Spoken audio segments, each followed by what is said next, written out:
کیونکہ ایک خطبے میں حضرت علی نے کہا کہ جتنی سخت زندگی میں گزار رہا ہوں میں سمجھتا ہوں کہ تم نہیں گزار سکتے، لیکن کچھ تو کوشش کرو.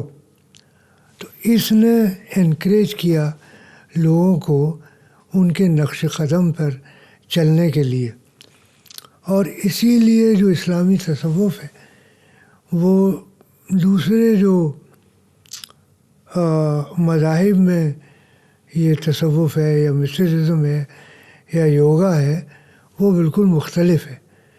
اس میں ماڈل ہیں حضرت علی جن کی ایک فیملی ہے جو ہیڈ آف دا اسٹیٹ بھی ہیں، لیکن اس تمام چیزوں کے باوجود وہ ان ویلیوز کو بھی فالو کر رہے ہیں کہ جو تصوف کی بنیادی چیزیں ہیں. اور اس میں وہی ہے ریزگنیشن کہ دنیا کی جو چیزیں ہیں جس سے ہم متاثر ہوتے ہیں یا جو ہمیں فائدہ پہنچاتی ہیں اس سے دوری اختیار کرنا اور اپنے جو بھی زندگی ہے اس کو محدود وسائل میں گزارنے کی کوشش کرنا. تو یہ ایک ماڈل بنا اور اسی ماڈل کو جتنے صوفی سلسلے تھے اور اسی ماڈل کو جو 3 عام کتابیں ہیں تصوف کی، فتوحات مکیہ، عوارف المعارف اور کشف المحجوب. حالانکہ نہج البلاغہ کا ریفرنس ان کتابوں میں بہت کم ہے، لیکن ایک ریفرنس مجھے شیخ محی الدین ناگوری جو شیخ محی الدین چشتی کے خلیفہ تھے ان کے ملفوظات میں سرور الصدور و نور البدور میں ملتا ہے کہ نہج البلاغہ بڑی اہم کتاب ہے اور یہ ہمارے لیے ہدایت کی ایک کتاب ہے جس کو پڑھ کے ہم ہدایت حاصل کر سکتے ہیں.